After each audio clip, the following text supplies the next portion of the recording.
Reed, where are we today? So we are at In Motion Running, founded by Mark Platches, marathon Olympian, in 2018. This is his new endeavor. It's part specialty running store, part PT office. Entirely awesome.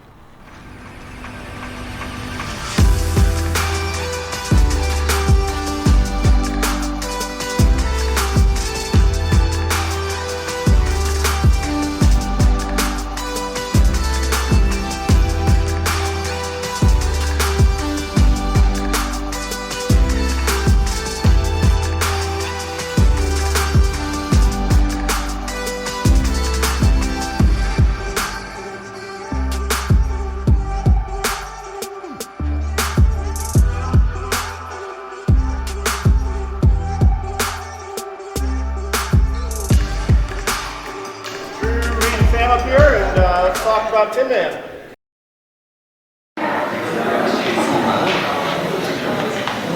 Maybe tell us what Tinman's all about. So to your point, we kind of were founded in fall of 2017. Initially, it was just Drew and I got linked together, and then Sam reached out, and all of a sudden we had 3 guys. I knew Tyler through a fellow Drake alumni who we'd been training with in Madison, so we linked up with him, and then got a couple more guys and decided to go out for Club Cross Country Championships in 2017. We went in as dark horses and won the thing. So all of a sudden we're like, all right, well, let's try and do this the right way and truly build something. So in March of last year, Sam and I sat down and cranked out a website and created an Instagram profile and just started sharing what we were doing. It was nothing special. Really just wanted to like give people insight into what we were trying to do, and if people latched onto it, great.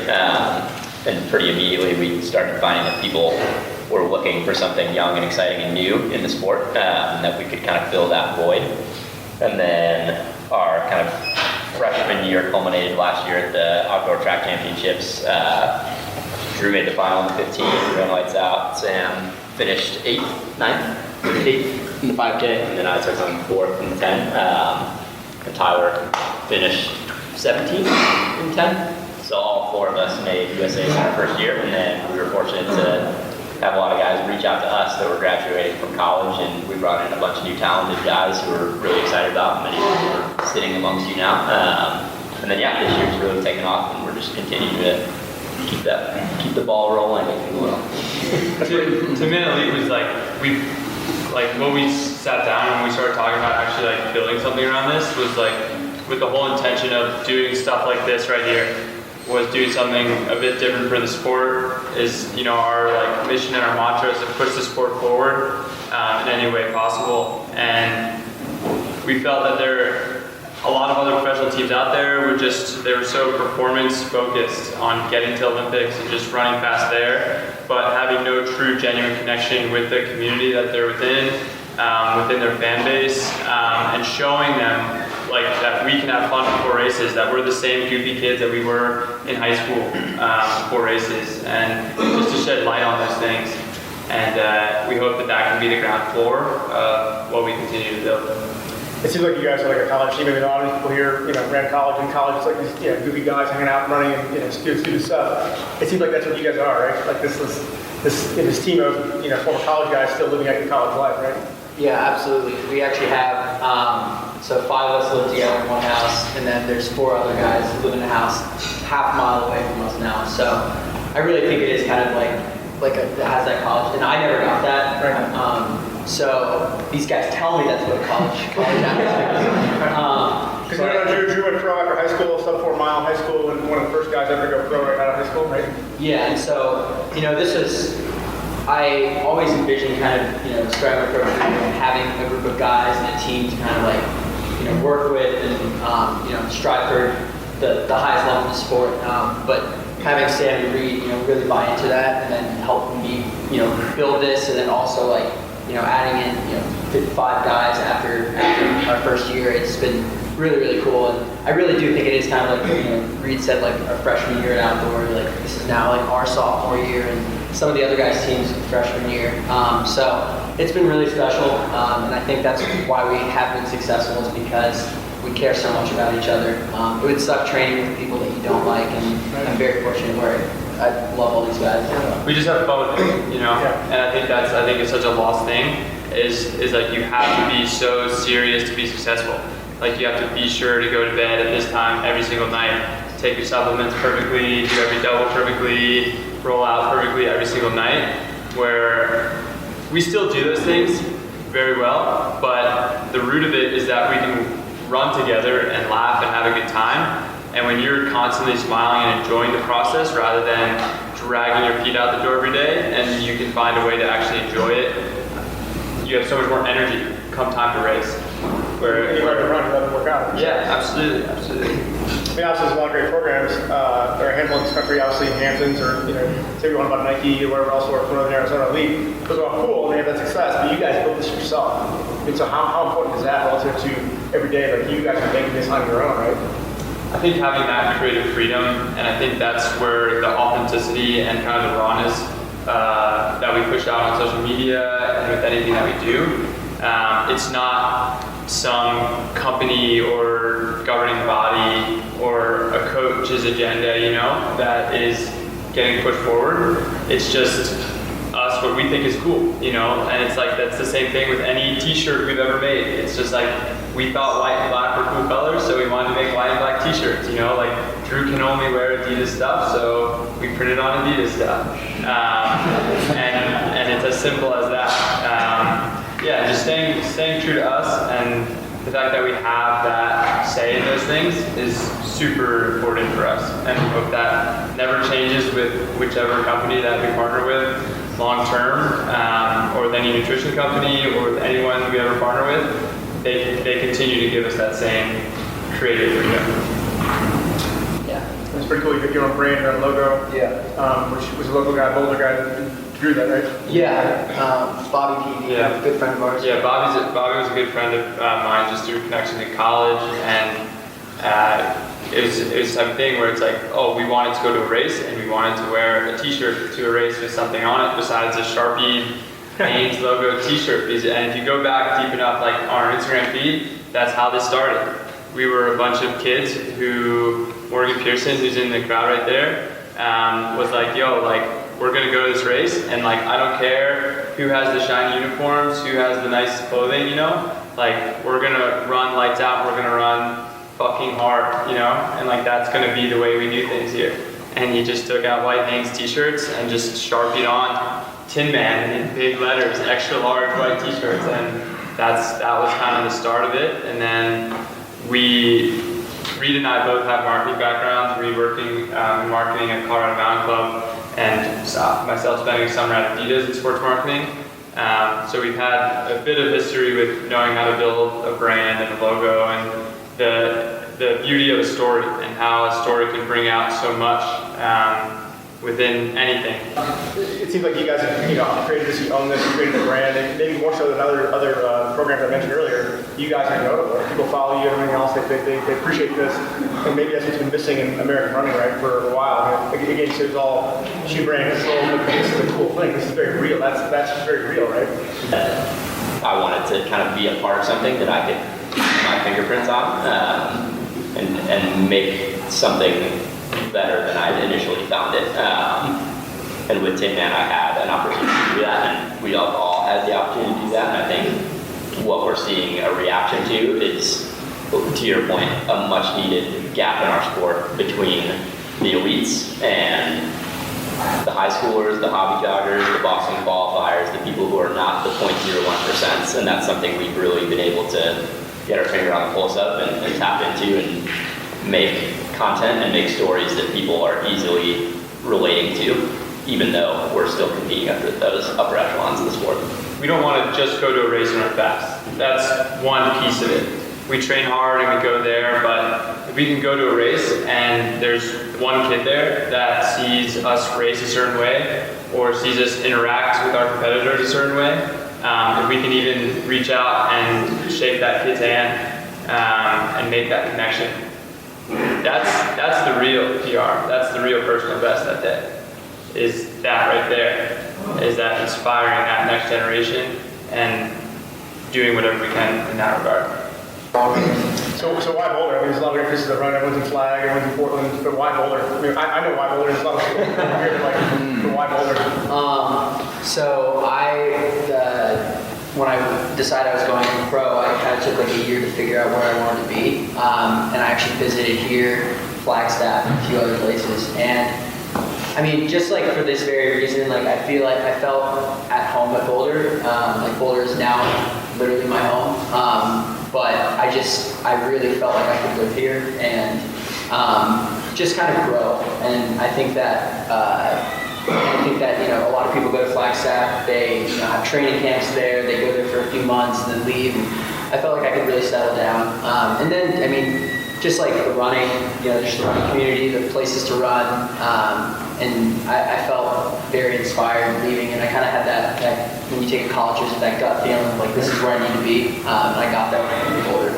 And then I just convinced these guys to come out here somehow. This place molds you, and I think that's what I experienced, and Reed had a very similar experience, where we both came out there in college, where we had an idea, like a lot of college kids still do to this day. You come out for 3 months, and you throw yourselves to the sharks, you throw yourselves at the altitude, you throw yourselves at the hills, and you see if you can come out the other side. You guys have stated on your website you guys want to be competitive, you know, 2020. You said, like, we don't want to just run fast, but you do want to run fast, right? So can you talk about that relative to where you guys are and also the American running scene right now? As far as like dreams and goals for us, I think that we all still have a chip on our shoulder in a big way, and I think every guy in the group would say that, is that we want to have the same respect that the Bowerman guys get. When they show up to a track meet and they're like, oh, there's a Bowerman guy in this race, it's going to be a good race. We hope that that is the same way people think about when there's a TINMEN runner in a race, it's going to be a damn good race. And that also and obviously that comes with making world teams, being at the starting line at the Olympic Games, showing up to the U.S. Olympic trials with 10 guys, and every single one of those guys ready on that day to compete their hearts out to try to make that team, whether the odds are against them or not.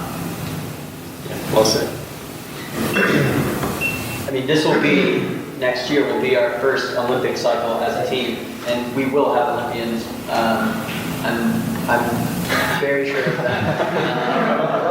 Yeah. That being said, obviously it's you know, it's still, you know, the US 1500, the 5,000, the competitive races, right? Yeah. So certainly you guys show up on that day, but like there's a lot of the guys training around the country and, you know, super high talent coming out of college, super well paid, maybe whatever.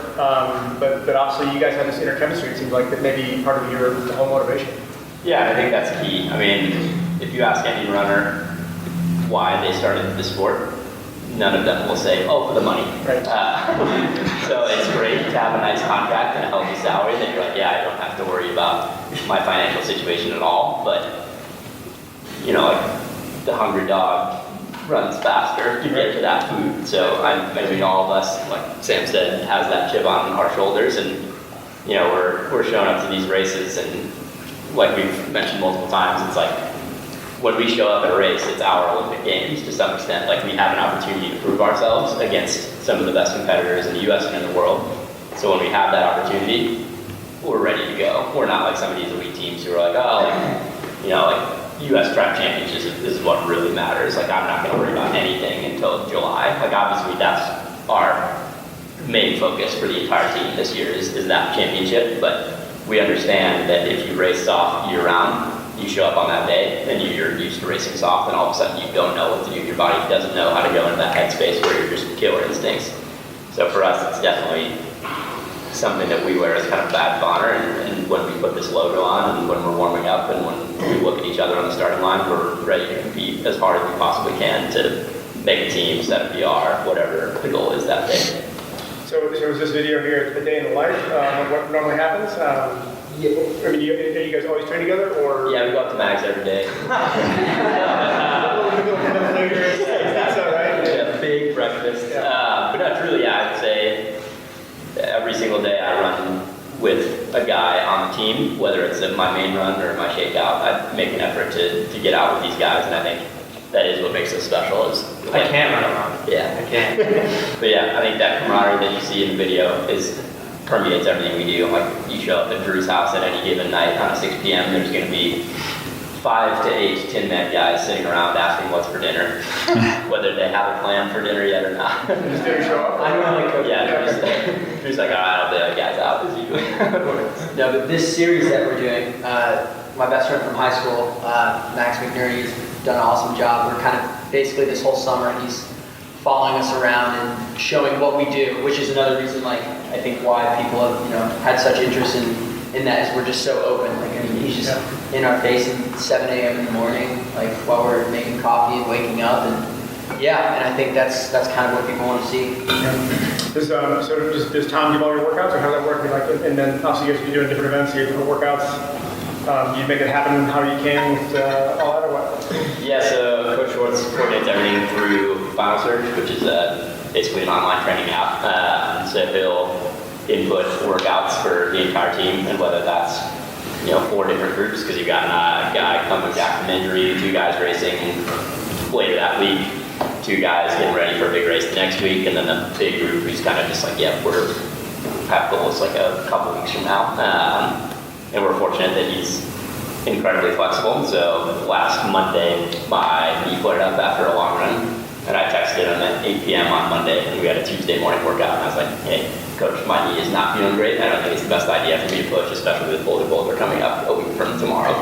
So what do you think? And he immediately was like, yep, we're pulling you from the workout, you're gonna get in the pool, and here's the workout I'm gonna have you do in the pool. So he's incredibly flexible, incredibly adaptive, and also a great communicator. So like he oftentimes will reach out to us just to check in on how things are going. We do weekly video conferences with him and all the guys just to kind of make sure we're on the same page with what the training looks like for the week. Obviously, when you have a coach who's remote, there definitely needs to be more over communication ahead of time rather than like just guesswork and showing up and being like, I'm pretty sure this is my workout, I guess I'll just do it, and then tell them how it went after.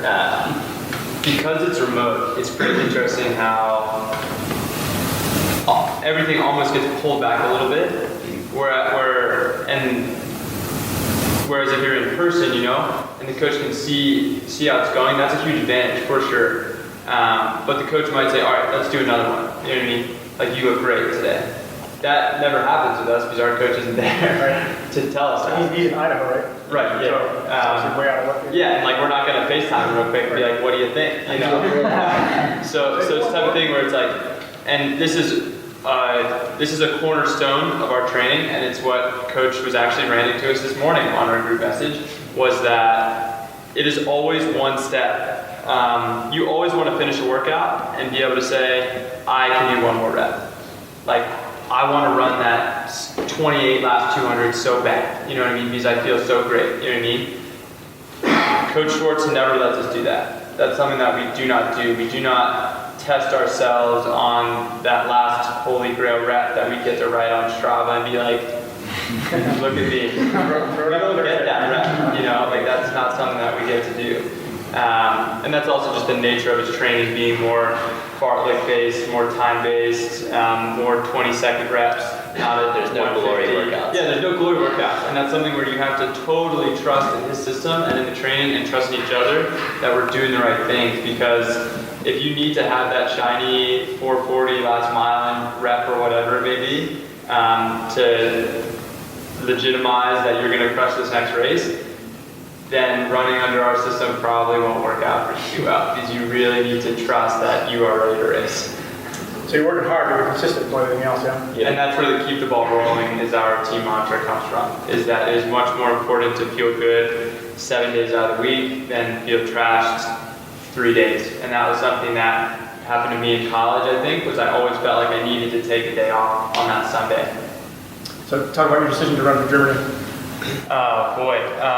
Big deal. So you also won the national championship. Yeah. So it's a long story, to be quite honest, and I can't tell it in this time period. Basically, after I graduated from NC State, I went to go travel and tap back into those roots in Germany.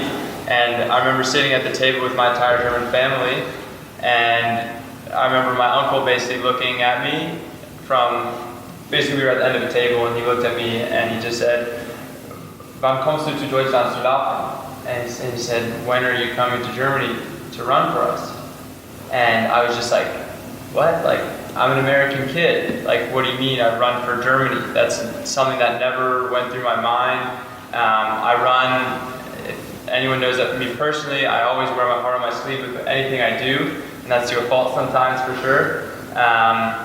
And my heart was never in it, and to run for Germany. I didn't have that connection there. And then all of a sudden, I looked up and kind of the whole table all of a sudden was quiet.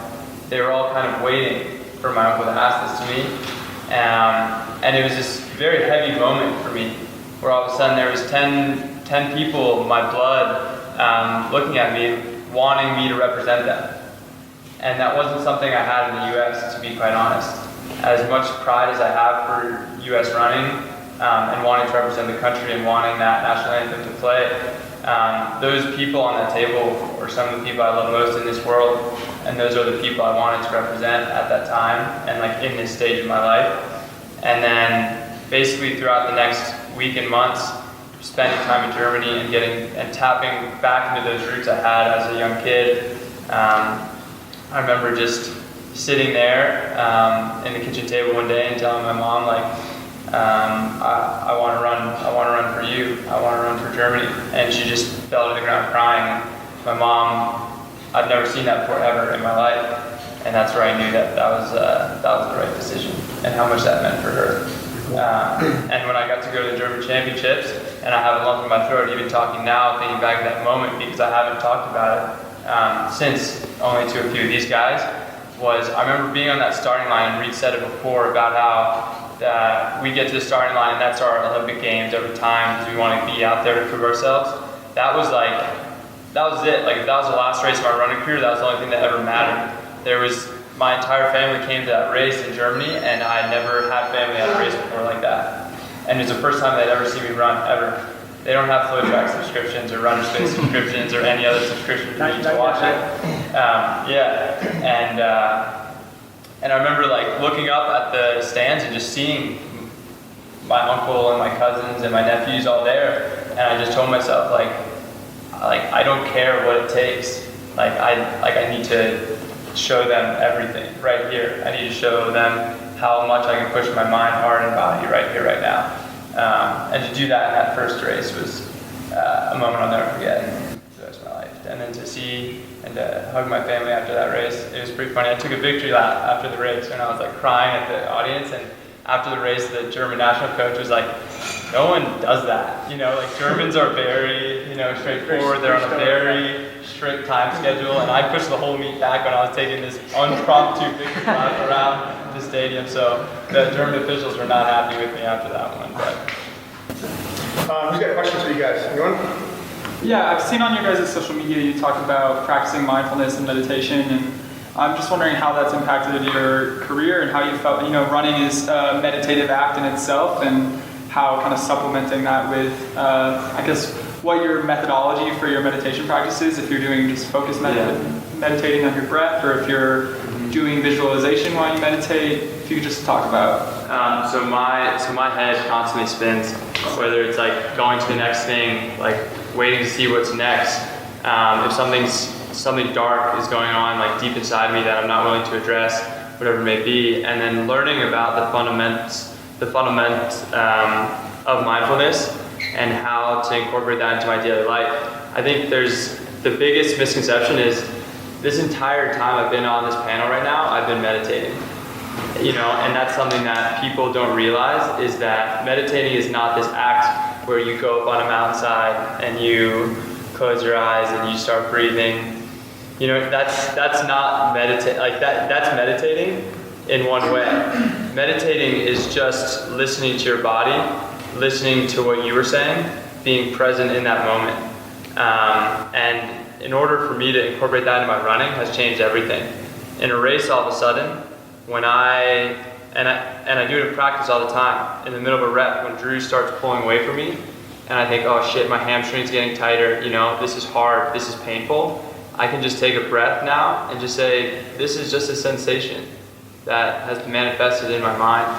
And I'm just going to take a breath and let it go, and let whatever that is go, and all of a sudden, that's 15 seconds that have gone by, and I'm right back onto your shoulder. Thanks to these guys, Drew, Reed, and Sam.